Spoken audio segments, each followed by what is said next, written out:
नमस्कार. रेड्डी वॉइस स्टोरीमध्ये आपलं स्वागत आहे. त्याग भाग 4. आज संजूने ठरवले होते की संजयला प्रेमाची कबुली द्यायची.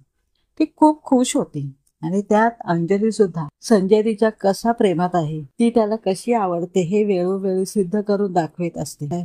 त्यामुळे संजीवनीला सुद्धा वाटायला लागले की खरंच संजय देखील त्याच्या प्रेमात आहे आणि संजय सुद्धा तिला अनुज व त्याच्या मैत्रीबद्दल सगळं सांगणार असतोच. पण त्याने अनुला लग्नासाठी मागणी घातली हे मात्र तो तिच्यापासून लपवून ठेवतो, कारण त्याला ती सरप्राईज द्यायचं असते. संजू मात्र आपल्या प्रेमाची बाग फुलवण्यात मग्न असते. तिच्या स्वप्नांच्या दुनियेत तिच्या प्रेमाचा महल कधीच बांधून झालेला होता. तिला वाटत होतं की ती फक्त संजयच्याच उत्तराची. संजू बुटीकमध्ये असताना संजय व अनु सायंकाळी तेथे पोहोचतात. ए संजू, बघ ना कोण आले. संजू म्हणते, ए वाव, तू अनु आहेस ना. अनु, हो, पण तू कसं ओळखलं. संजू म्हणते, अरे माझ्या बेस्ट फ्रेंडची फ्रेंड आहेस तू. मग मी कसं नाही ओळखणार. आणि काय रे संजय, तुम्ही येणार होता ते आधी सांगायला काय झाले होते रे तुला. संजय म्हणाला, अगं आधी कुठे ठरलेलं, आज काम लवकर झालं तर अनुने तुला भेटण्याची इच्छा दर्शवली आणि लगेच घेऊन आलो तिला तुझ्या भेटीला. संजय म्हणते, ए पण तू खूप छान झालं, मला देखील अनुला भेटण्याची खूप इच्छा होती. अनु म्हणते, हो आणि मला सुद्धा. संजय नेहमीच फक्त तुझ्याविषयीच बोलत असतो, सांगत असतो, त्यामुळे तर खूपच एक्साइट होते मी तुला भेटण्यासाठी. हे ऐकून संजू परत विचारात गुंतून जाते. संजय नेहमी माझ्याविषयी बोलतो, सांगतो, म्हणजे नक्की त्याला मी आवडते आणि माझ्यासारखंच तोही विचार करत असणार की हिला कसं सांगावं. संजय म्हणतो, संजू कुठे हरवलीस. संजय म्हणते, कुठेच नाही, बोल तू. संजय म्हणतो, ए संजू ऐक ना, तुला काहीतरी सांगायचं आहे. संजू म्हणते, अरे बोल ना, वाट कुणाची बघतोयस मग. संजय अनुचा हात हातात घेतो आणि सांगतो, अनु आणि मी लग्न करायचं ठरवलंय. आमचं एकमेकांवर खूप प्रेम आहे. मात्र हे सगळं ऐकून संजूनी जणू धक्काच बसतो. एका क्षणात तिच्या स्वप्नांचा महल कोलमडून पडतो. तिच्या मनात फुललेली प्रेमाची वेल एका क्षणात सुकून जाते. रखरखते ऊन असूनही तिच्या मनात मात्र मुसळधार पावसाच्या सरी कोसळायला लागतात आणि न कळत तिच्या डोळ्यातून तिच्या भावना वाहू लागतात. संजय म्हणतो, काय झालं संजू, तुझ्या डोळ्यात पाणी का. संजय म्हणतो, अरे वेड्या, हे तर आनंद अश्रू आहेत. आज मी किती हॅप्पी आहे तुला सांगू. संजू संजयला मिठी मारत अभिनंदन करते आणि मग अनुला सुद्धा शुभेच्छा देते त्यांच्या नव्या आयुष्यासाठी. मात्र अनुला संजूच्या डोळ्यातून वाहणारं संजयचं प्रेम दिसतं. तिला मनात कुठेतरी अपराधी वाटायला लागतं. दुसऱ्याच दिवशी अनु संजयला भेटायला त्याच्या घरी येते. संजय तिला त्याची रूम दाखवायला घेऊन जातो.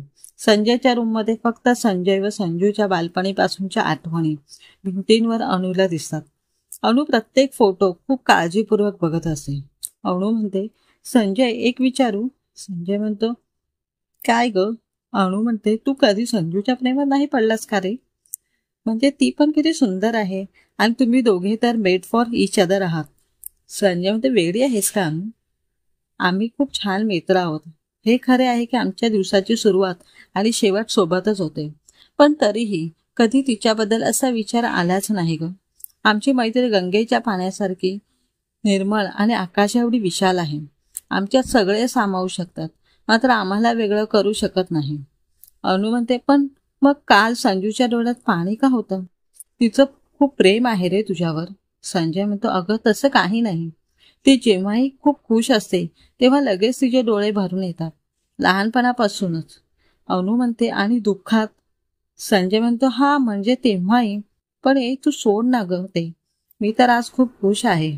आई बाबा उद्या तुझ्या घरी येणार आहेत लग्नाची बोलणी करण्यासाठी. आणि संजय तिला घट्ट मिठी मारतो.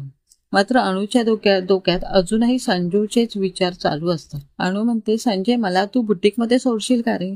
संजय म्हणतो, का ग, काय झालं.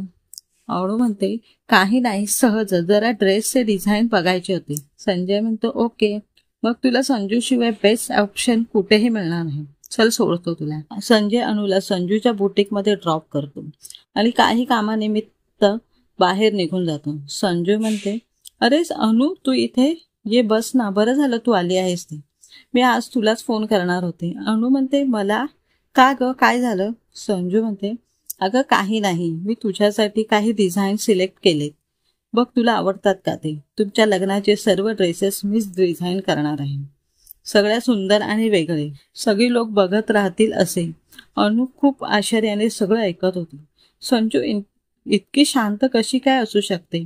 तिचं प्रेम कायम तिच्यापासून दुरावणार, तरीही ती इतकी स्टेबल कशी काय. या प्रश्नाची उत्तरं अनुला सापडतच नव्हती. शेवटी न राहून ती संजूला विचारते. अनु म्हणते, संजू तू इतकी शांत कशी राहू शकतेस. संजू म्हणते, म्हणजे मला कळलं नाही. अनु म्हणते, कळलं नाही की कळवून घ्यायचं नाही. ज्या दिवशी संजयचं प्रेम तुझ्या डोळ्यातून वाहताना पाहिलं मी, मला माहीत आहे तुझं संजयवर खूप प्रेम आहे. मला खूप अपराधी वाटत आहे. मी तुमच्या दोघांमध्ये आले. संजू म्हणते, नाही अनु, असे काही नाही. संजयचं तुझ्यावर प्रेम आहे आणि तो फक्त तुझाच आहे अनु. अनु म्हणते, नाही संजू, तुझा अधिकार पहिला. संजय तुझा आहे. मी परत निघून जाईल लंडनला. संजू म्हणते, अनु तू वेडी आहेस का. प्रेम म्हणजे फक्त मिळवणं नसतं ग. हो, हे खरं आहे की माझं प्रेम आहे संजयवर. मात्र त्याची त्याला कल्पनाही नसताना मी त्याला नेहमी गृहीत धरलं की त्याचाही माझ्यावर प्रेम असावं. पण त्याने नेहमी माझ्यावर प्रेम केलं, ते एक मैत्रीण म्हणून, प्रियसी म्हणून नाही.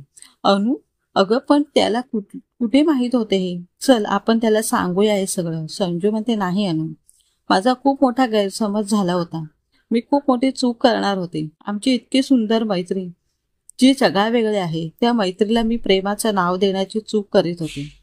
आमच्या नात्याला कुठल्याही नावात बांधण्याची चूक मी कशी काय करू शकते ग. आणि हो अनु, तू हे सगळं विसरून जा आणि मला एक वचन दे की तू हे कधीही संजयला सांगणार नाहीस. अनु म्हणते, ठीक आहे संजू, मी तुला वचन देते. आणि हो, आज मी तुला आणखी एक वचन देते की तुझी आणि संजयची मैत्री जन्मभर कायम अशीच राहणार. मी संजयच्या आयुष्यात येण्याने तुमच्या नात्यामध्ये कुठलाही बदल होणार नाही आणि मी तो कधीच होऊ सुद्धा देणार नाही. संजू म्हणते, अनुला मिठी मारत, अनु, तुझ्यासारखी लाईफ पार्टनर माझ्या संजयच्या आयुष्यात येणार, त्यापेक्षा आनंदाची गोष्ट काय असेल ग माझ्यासाठी. Thank you so much. आता संजय व अनु लग्नबद्ध झाले. त्यांच्या सुंदर संसाराची सुरुवात सुद्धा झाली आणि आजही संजू व संजय यांचे नाते अजूनही तसेच आहे जसे पूर्वी होते. तेवढेच सुंदर, तेवढेच निर्मळ आणि तेवढेच पवित्र सुद्धा. तर मित्रांनो, प्रेम म्हणजे फक्त घेणेच नसतं, तर देताही यायला हवे. प्रेम म्हणजे पूजा असते. प्रेम म्हणजे त्याग असतो. मात्र प्रत्येकाला ते जमेलच असेही नाही. आणि ज्याला हे जमलं ना, त्यानेच प्रेमाचा खरा अर्थ जाणला असे म्हणणे चुकीचे ठरणार नाही. हो ना. समाप्त. कथा आवडल्यास चॅनलला लाईक व सबस्क्राईब करा.